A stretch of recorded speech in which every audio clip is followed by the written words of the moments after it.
Today I am discussing about the most important chapter of science class 9th, from which minimum 2 to 3 questions are also asked in every exam. So it is most important. So let's start without wasting of time. In this chapter 2 is matter around us pure. No, start. How do we judge whether milk, ghee, butter, salt, spices, mineral, water or juice that we buy from the market are pure? Some consumable items here: salt, pure ghee or pure milk.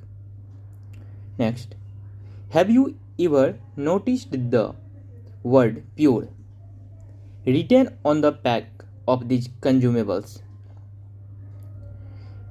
Okay, for a common person, pure means having no adulteration, but for a scientist, all these things are actually mixtures of different substances and hence not pure. For example, milk is actually a mixture of water, fat, protein, etc. For a common person, pure means having no adulteration, but for a scientist, all these things are actually mixtures of different substances and hence not pure. For example, milk is actually a mixture of water, fat, proteins, etc. When a scientist say that something is pure, it means that all the constituents particles of that substance are the same in their chemical nature. A pure substance consists of a single type of particles. When scientists say that something is pure, then it means what? That all the constituent particles of that substance are the same in their chemical nature. A pure substance consists of a single type of particles. In other words, a substance is pure single form of matter. Okay. As we look around, we can see that most of the matter around us exists as mixture of two or more pure components. For example, seawater, mineral, soil, etc. are all mixture. No, question is, what is a mixture? Mixtures are constituted by more than one kind of pure form of matter. We know that dissolved sodium chloride can be separated from water by the physical process of evaporation. However, sodium chloride is itself a pure substance and cannot be separated by physical process into its chemical constituents. Similarly, sugar is a substance which contains only one kind of pure matter and its composition is the same throughout. Okay. Soft drink and soil are not single pure substances. Whatever the source of a pure substance may be, it will always have the same characteristics properties. Soft drink and soil are not single pure substances. Whatever the source of a pure substances may be, it will always have the same characteristics properties. Got it? Therefore, we can say that a mixture contains more than one pure substances. Now, types of mixture. Depending upon the nature of the components that form a mixture, we can have different types of mixtures. Here is activity 2.1. Let us divide the class into group A, B and C and D. Group A takes a beaker containing 50 ml of water and one spatula full of copper sulfate powder, and group B takes 50 ml of water and 2 spatula full of copper sulfate powder in a beaker. Group C and D can take different amounts of copper sulfate and potassium permanganate or common salt, sodium chloride, and mix the given components to form a mixture. Yes. Report the observation on the uniformity in color and texture. Yes. Group A and B have obtained a mixture which has a uniform composition throughout. Such mixtures are called homogeneous mixtures or solution. Group A and B have obtained a mixture which has a uniform composition throughout. Such mixtures are called homogeneous mixture or solution. Some other examples of such mixtures are salt dissolved in water and second, sugar dissolved in water. Compare the color of the solutions of the two groups. Through both the groups have obtained copper sulfate solution, but the intensity of color of the solutions is different. This shows that a homogeneous mixture can have a variable composition. Groups C and D have obtained mixtures which contain physically distinct parts and have non-uniform composition. Such mixtures are called heterogeneous mixture. Group C and D have obtained mixtures which contain physically distinct parts and have non-uniform composition. Such mixtures are called heterogeneous mixtures. Mixtures of sodium chloride and iron fillings, salt and sulfur, and oil and water are examples of heterogeneous mixture. Sodium chloride and iron filling, salt and sulfur, and oil and water are examples of heterogeneous mixtures. Here is activity 2.2. Let us again divide the class into 4 groups A, B, C, and D. Distribute the following samples to each group. Few crystals of copper sulfate to group A, 1 spatula full of copper sulfate to group B, chalk powder or wheat color to group C, few drops of milk or ink to group D. Each group should add the given sample in water and stir properly using a glass rod. Are the particles in the mixture visible?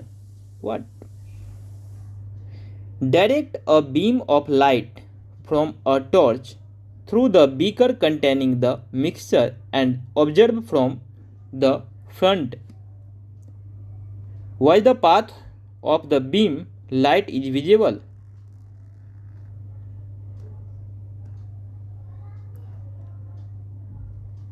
Leave the mixture undisturbed for a few minutes and set up the filtration apparatus in the meantime.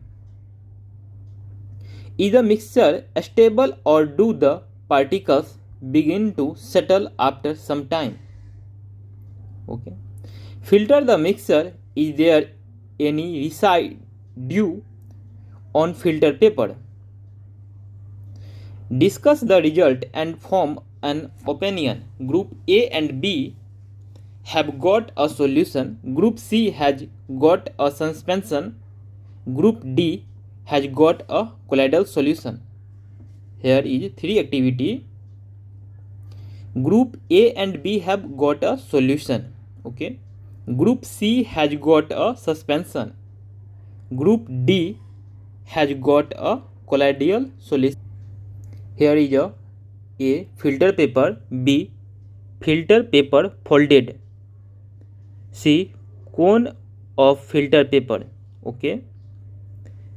or in top, glass rods, liquid decanted in the funnel fitted with a filter paper. Okay, in funnel.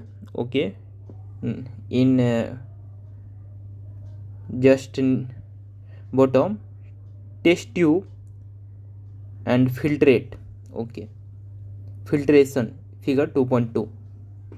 Now we shall learn about solution, suspension and colloidal solution in the following section. In 2.2, what is a solution? A solution is a homogeneous mixture of two or more substances. A solution is a homogeneous mixture of two or more substances. You come across various types of solution in your daily life. Lemonade, nimbu pani, soda water, etc. are all examples of solutions. Usually, we think a solution as a liquid that contains either a solid, liquid, or a gas dissolved in it. Usually, we think of a solution as a liquid that contains either a solid, liquid, or a gas dissolved in it. But we can also have a solid solution, LOI, and gaseous solution, air.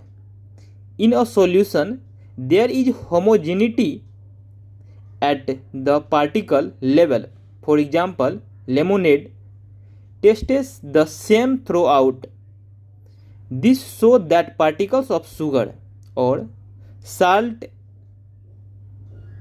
are evenly distributed in the solution. Generally, we think of a solution as a liquid that contains either a solid, liquid, or a gases. But we can also have a solid solutions. You can know LOI and gaseous solution, air. In a solution, there is homogeneity at the particles level. For example, lemonade tastes the same throughout.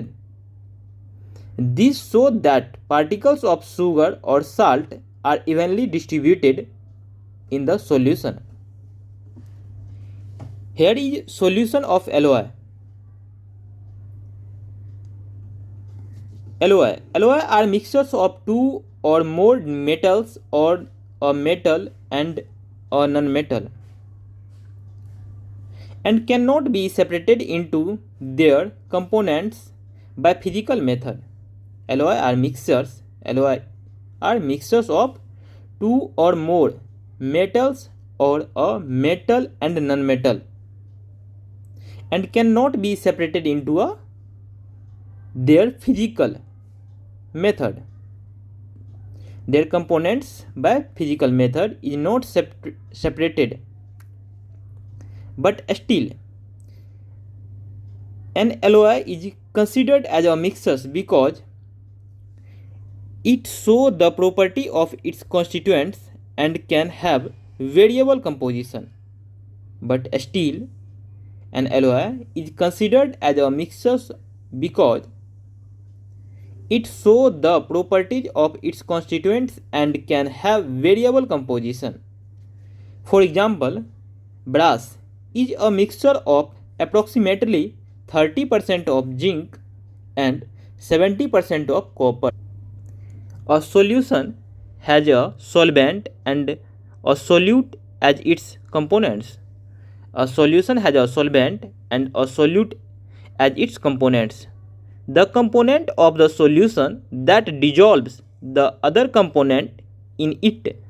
Usually the components present in lesser amount is called solvent.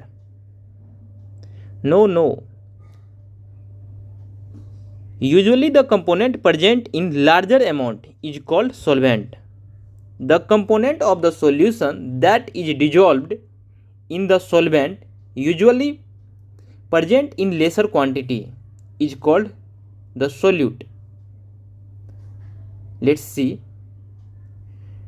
Again, a solution has a solvent and a solute as its components.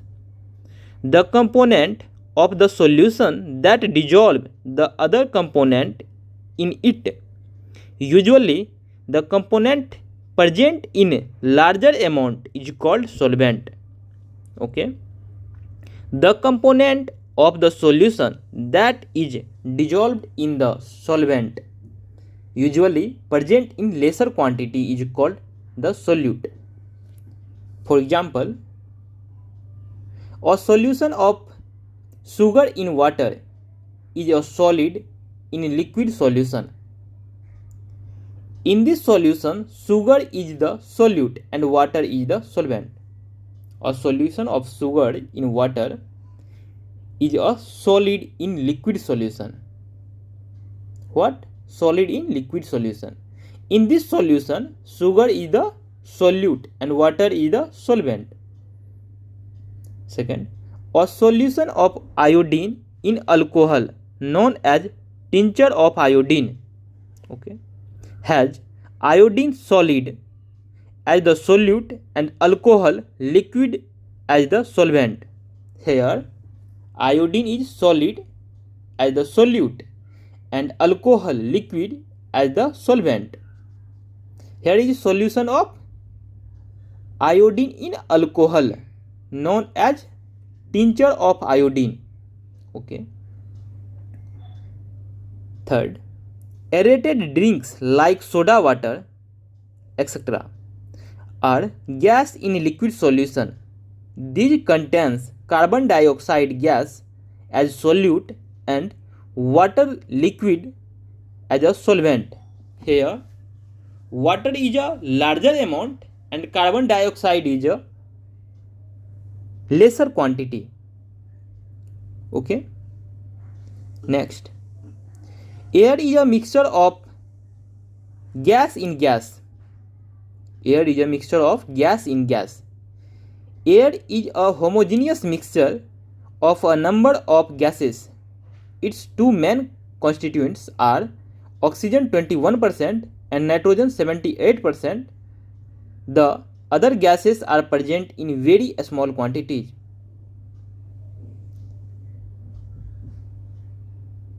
Got it?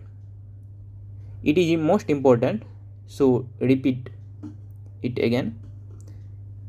Air is a mixture of gas in gas. Air is a homogeneous mixture of a number of gases. Its two main constituents are oxygen 21% and nitrogen is 78%.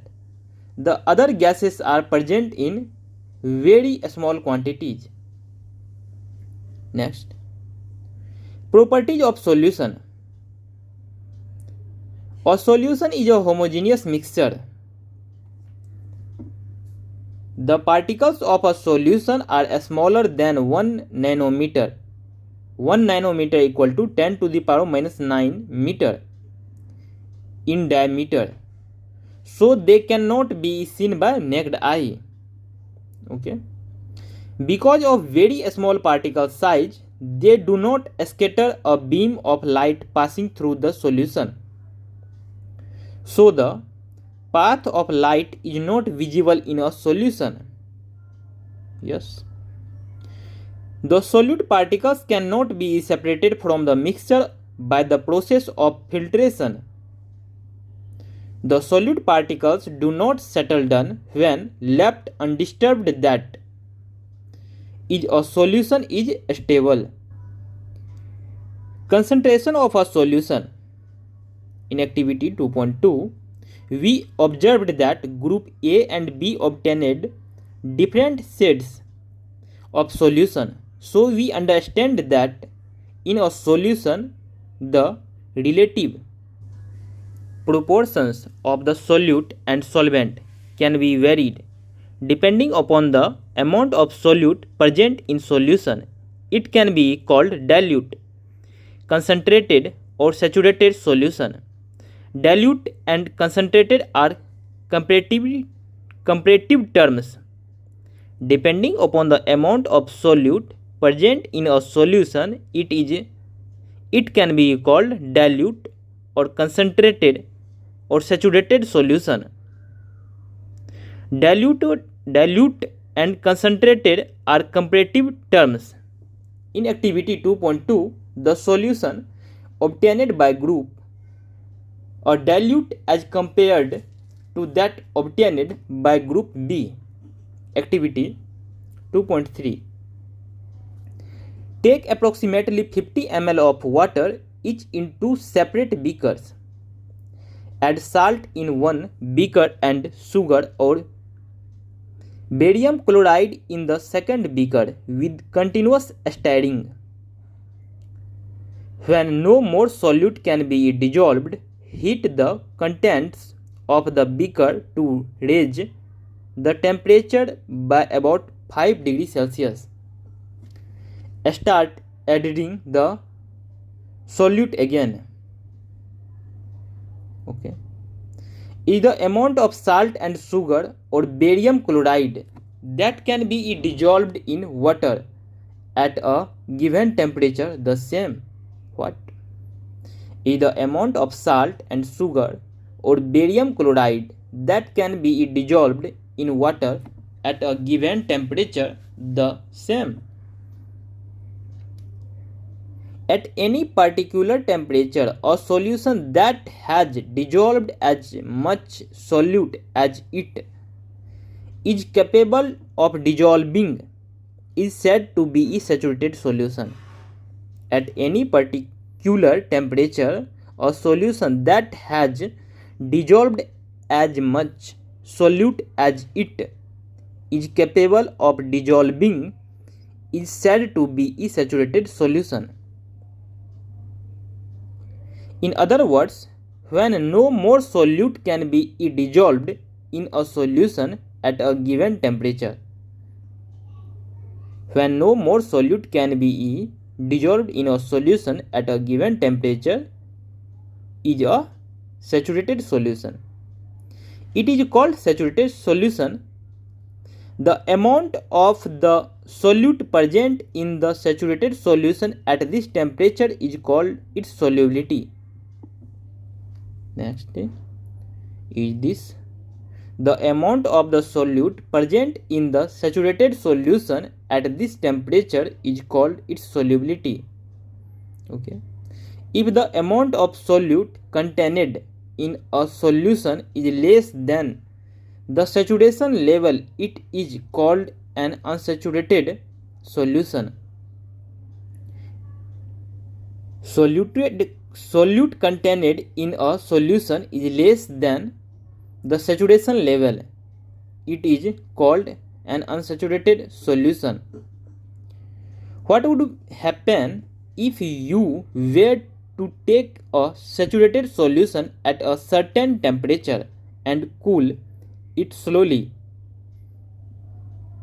We can infer from the above activity that different substances in a given solvent have different solubilities at a same temperature.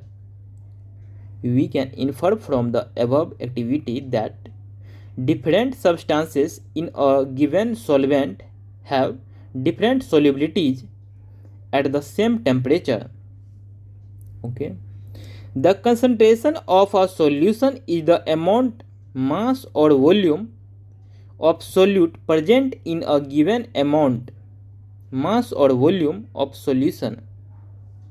There are various ways of expressing the concentration of a solution, but here we will learn only three methods. There are various ways of expressing the concentration of a solution, but here we will learn only three methods. First method, mass by mass percentage of a solution equal to mass of solute by mass of solution into 100. This is an important question. So learn it, mug up it. mass by mass, percentage of a solution equal to mass of solute by mass of solution into 100. Okay,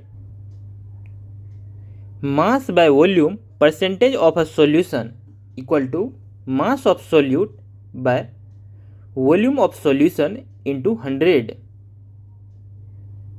Next, volume by volume, percentage of a solution equal to volume of solute by volume of solution into 100. Let's example 2.1.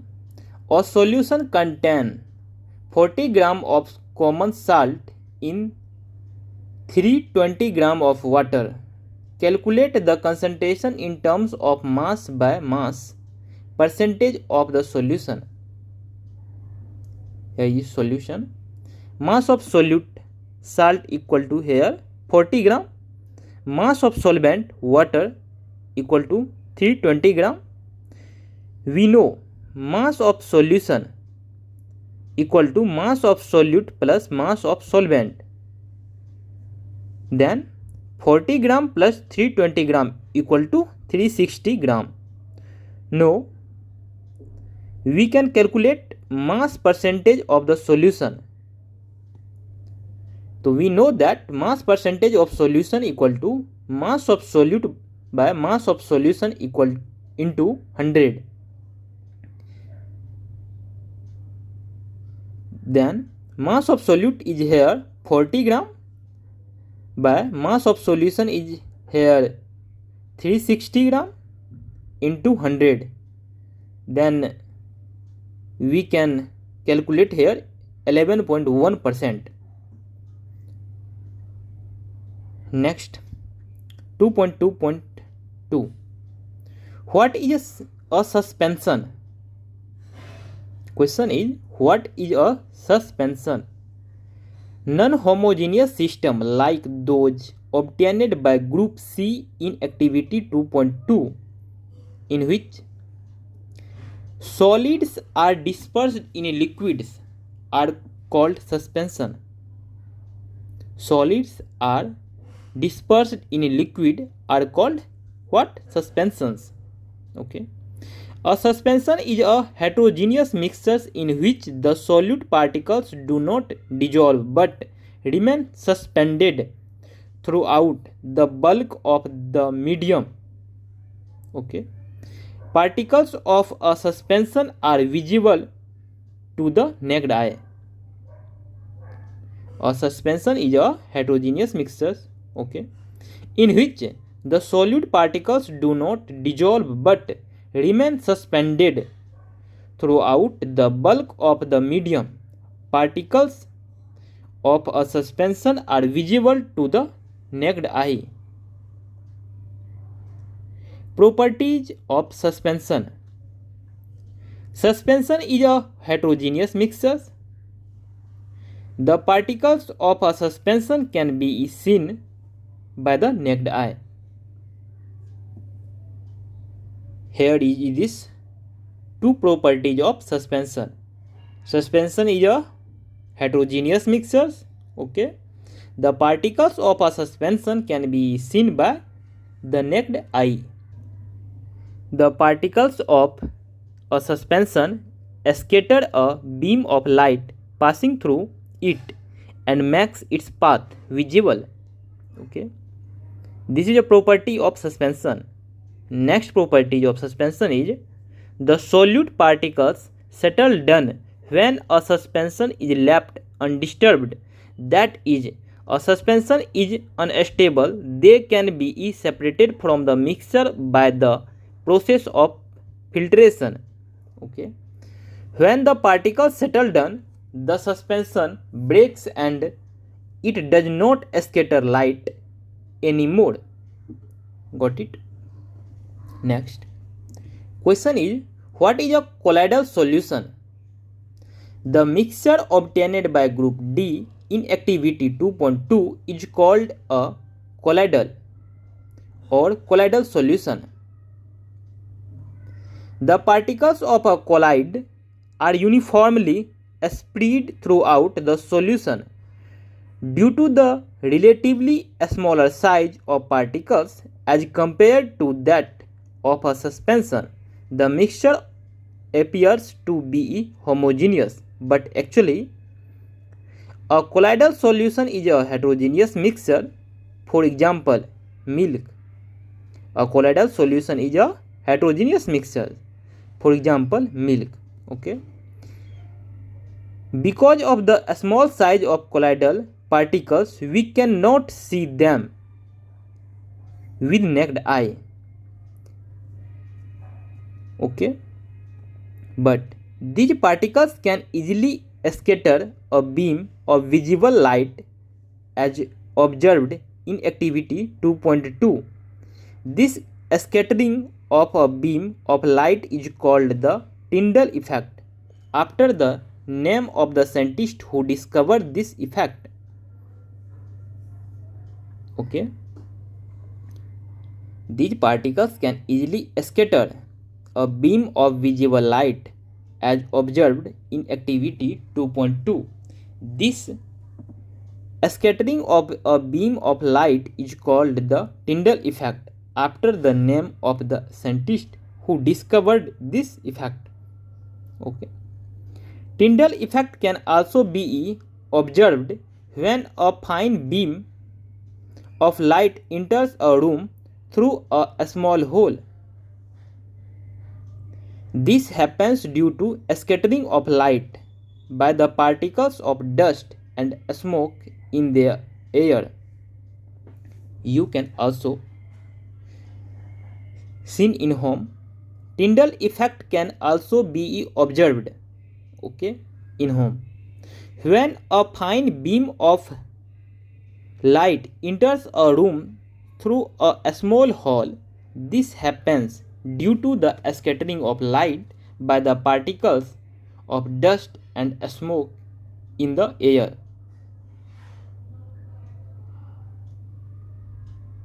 Here A and B and two beakers like and torch, path of light becomes visible. Here A solution of copper sulfate does not show Tyndall effect. Here A is a solution of copper sulfate does not show Tyndall effect, but B mixture of water and milk show Tyndall effect. Okay. Tyndall effect can be observed when sunlight passes through the canopy of a dense forest.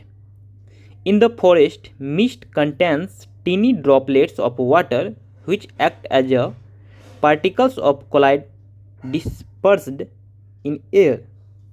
You can notice that Tyndall effect can be observed when sunlight passes through the canopy of a dense forest. In the forest, mist contains teeny droplets of water which act as particles of colloid dispersed in air. Here, figure 2.4, the Tyndall effect. Properties of colloids. A colloid is a heterogeneous mixture.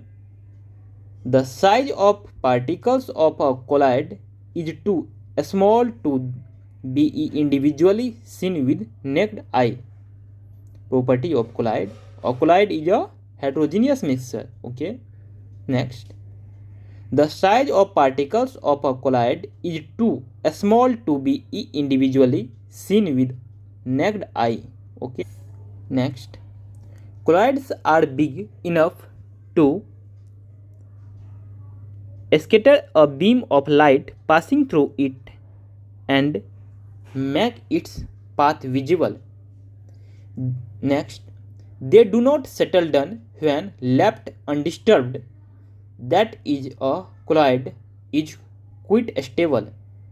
Next, they cannot be separated from the mixture by the process of filtration, but a special technique of separation known as centrifugation can be used to separate colloidal particles.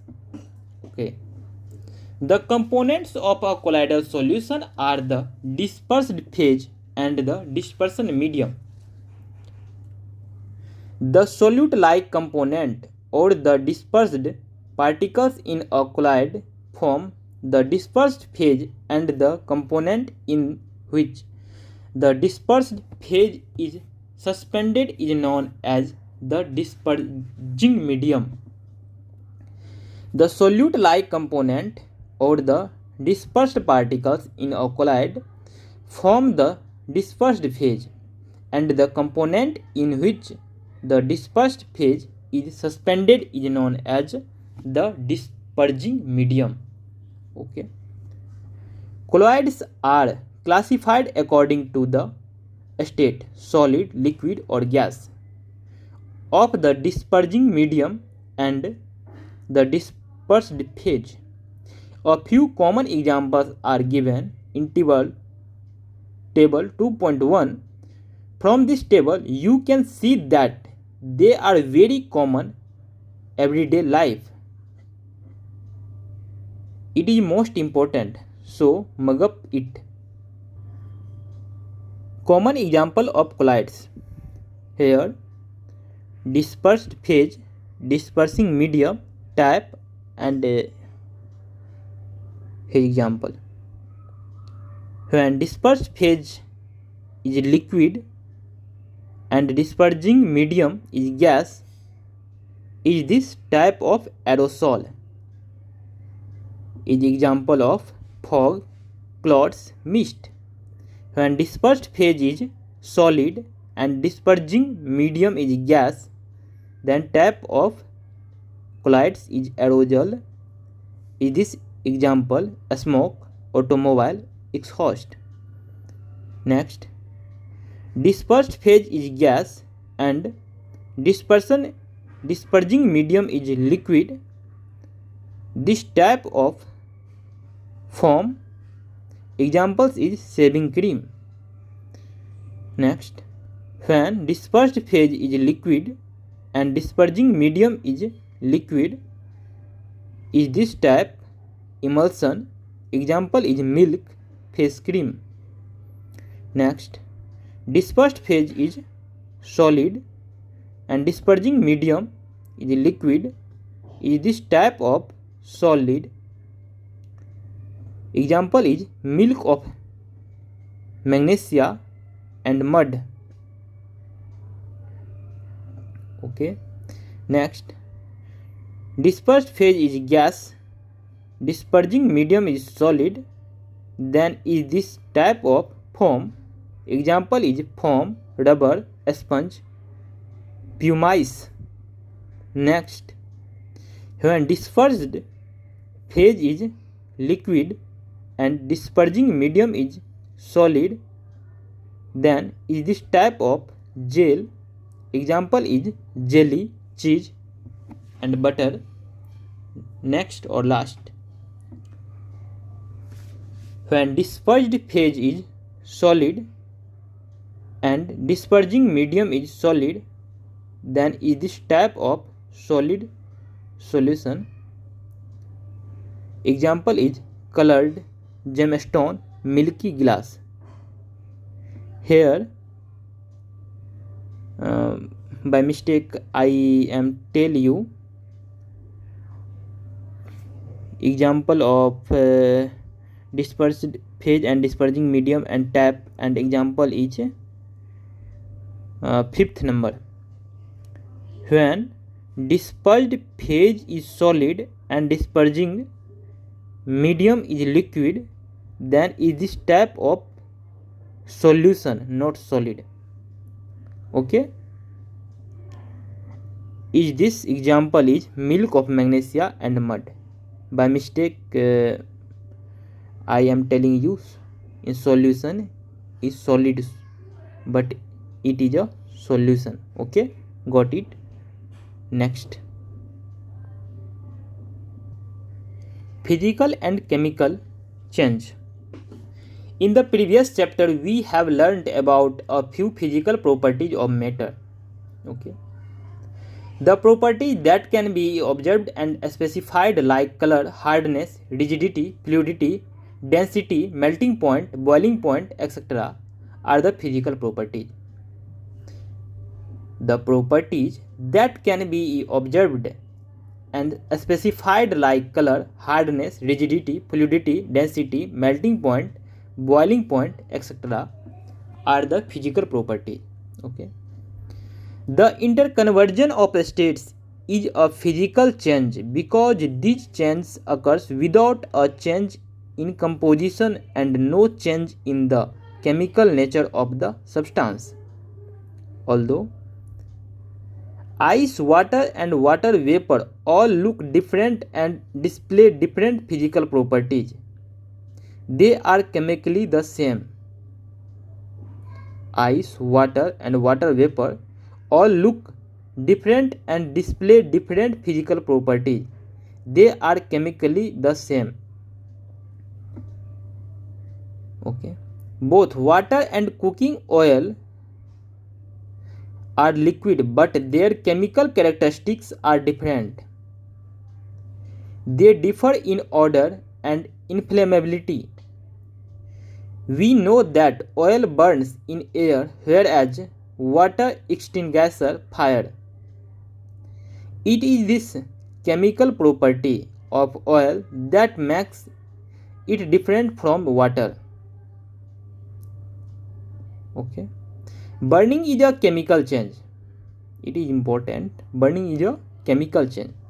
During this process, one substance reacts with another to undergo a change in chemical composition. Burning is a chemical change. During this process, one substance reacts with another to undergo a change in chemical composition. Chemical change brings change in the chemical properties of matter and we get new substances. A chemical change is also called a chemical reaction. A chemical change is also called a chemical reaction. Okay. During burning of a candle, both physical and chemical change take place. Can you distinguish these? Okay. Next. 2.4. What are the types of pure substances? On the basis of their chemical composition, substances can be classified either as elements or compounds. Elements. Robert Boyle was the first scientist to use the term element in 1661.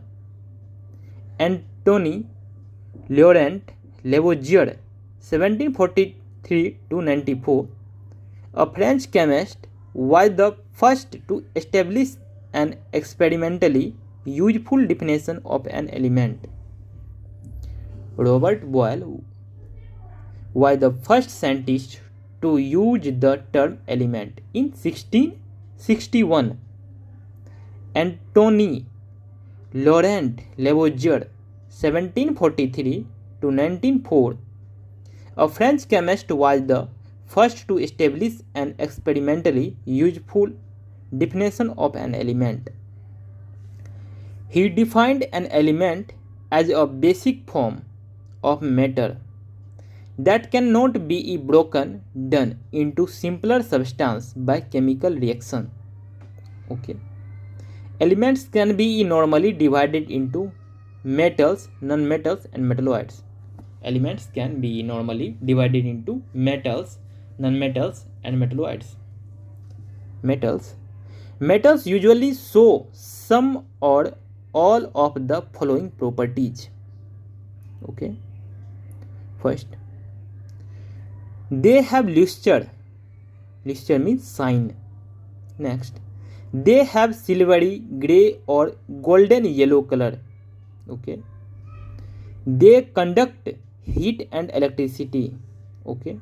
They are ductile, can be drawn into wires. Okay. They are malleable, can be hammered into thin sheets. Okay. Next, they are sonorous, make a ringing sound when hit. Got it. Examples of metals are gold, silver, copper, iron, sodium, potassium, etc. Mercury is the only metal that is liquid at room temperature. It is most important, so mug up it.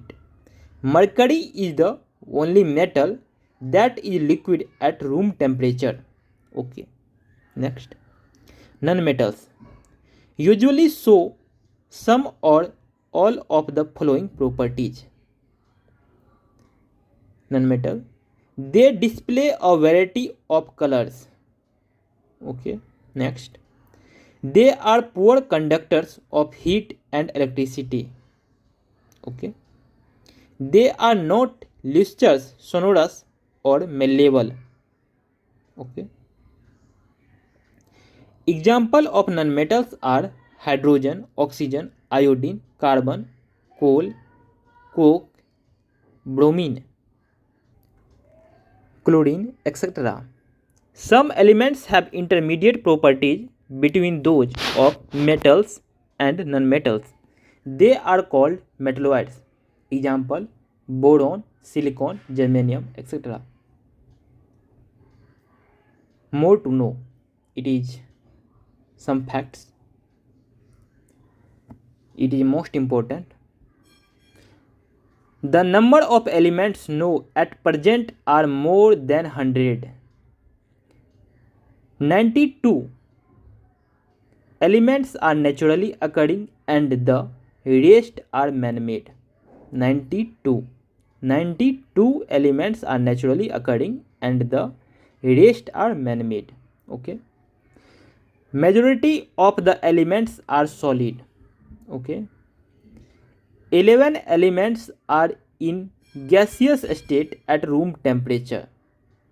11 elements are in gaseous state at room temperature. Okay. 2 elements are liquid at room temperature, mercury and bromine. Okay. Elements gallium and cesium become liquid at a temperature slightly above room temperature 303 K. Elements gallium and cesium become liquid at a room temperature slightly above.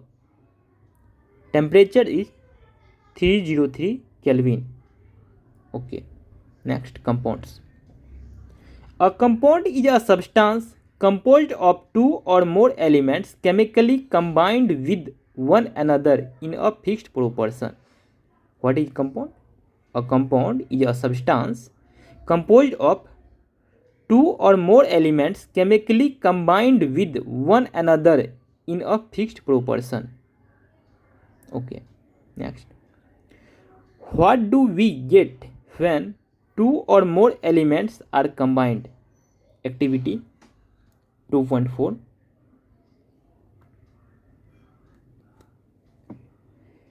First, divide the class into two groups. Give 5 gram of iron filling and 3 gram of sulfur powder in a china dish to both the groups. Okay. Group 1, mix and crush iron filling and sulfur powder. Group 2, mix and crush iron filling and sulfur powder. Heat this mixture strongly till red hot. Remove from flame and let the mixture cool. Okay. Group 1 and 2. Check for magnetism in the material obtained. Bring a magnet near the material and check if the material is attracted towards the magnet. Okay. Compare the texture and color of the material obtained by the groups. Okay. Add carbon disulfide to one part of the material obtained, stir well and filter. Add dilute sulfuric acid or dilute hydrochloric acid to the other part of the material obtained. Note: teacher supervision is necessary for this activity. Okay. Perform all the above steps with both the elements iron and sulfur separately. Now answer is, did the material obtained by the two groups look the same? Okay. Which group has obtained a material with magnetic properties? Next, can we separate the components of the material obtained? Next, on adding dilute sulfuric acid or dilute hydrochloric acid, did both the group obtain a gas? Did the gas in both the cases smell the same or different? Okay. The gas obtained by group 1 is hydrogen. It is colorless, odorless and combustible. It is not advised to do the combustion test for hydrogen in the class. The gas obtained by the group 1 is hydrogen. It is a colorless, odorless and combustible. It is not advised to do the combustion test for hydrogen in the class. The gas obtained by group 2 is hydrogen sulfide. It is a colorless gas with the smell of rotten eggs. The gas obtained by group 2 is hydrogen sulfide. Hydrogen sulfide is a colorless gas with a smell of rotten egg. Okay.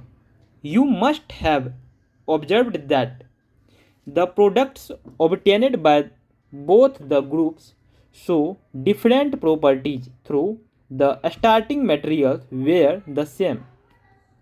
Group 1 has carried out the activity involving a physical change, whereas in case of group 2, a chemical change. A chemical reaction has taken place. Okay.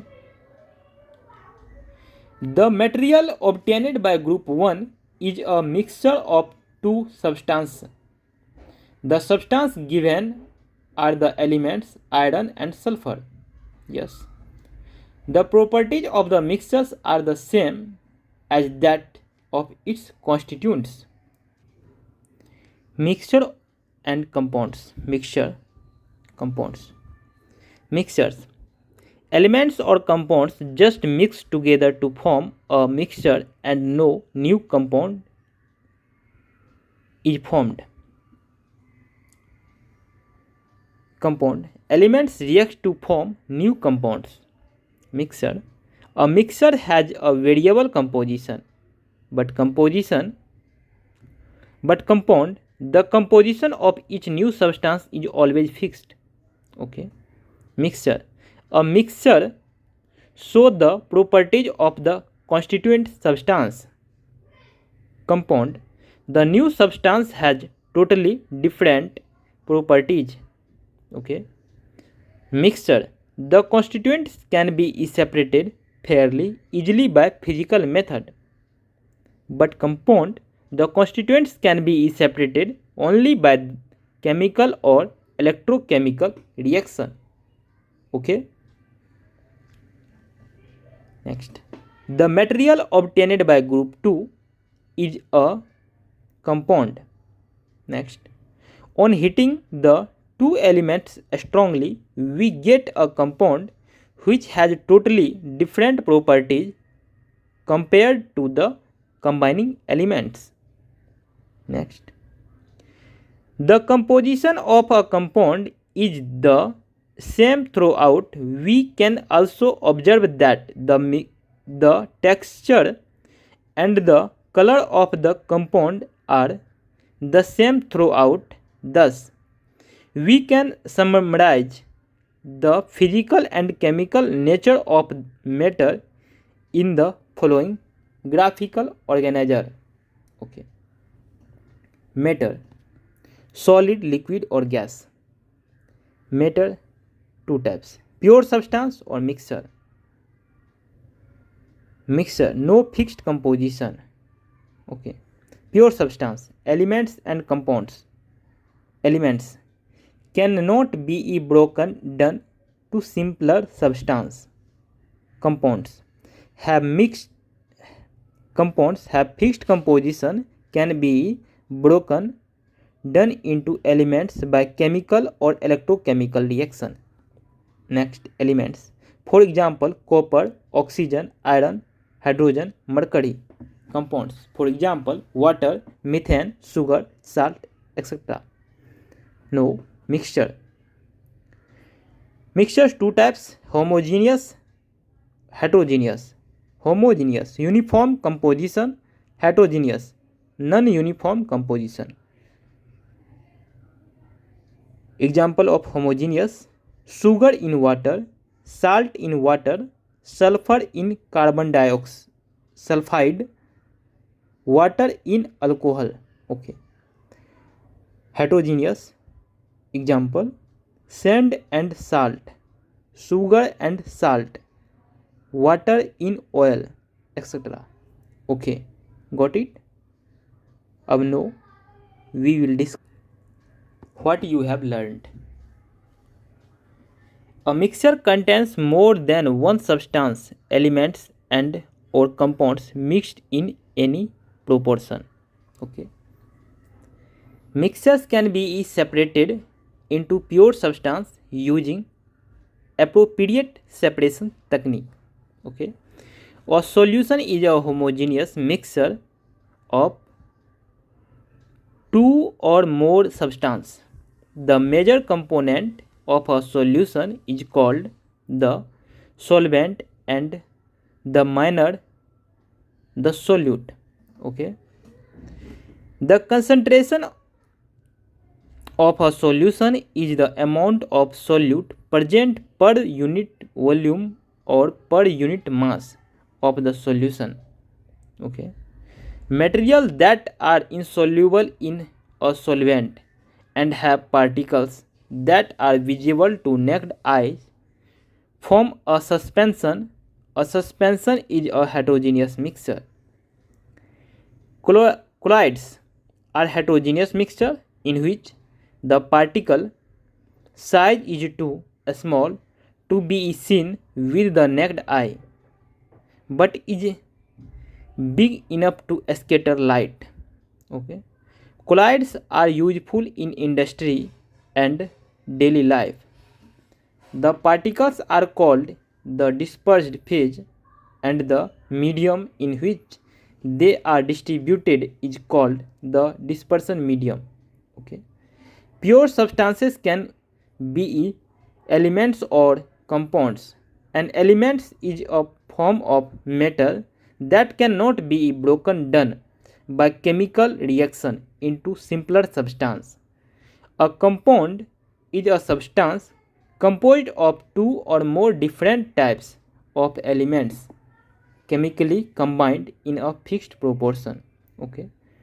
Properties of a compound are different from its constituent elements, whereas a mixture shows the properties of its constituting elements or compounds. Okay. This is important. I got it, I learned it, so you can mug up it. Here is in my class. So friends, you can learn many things. So thank you for this. Thank you for watching this video. Thank you so much. Bye bye, take care.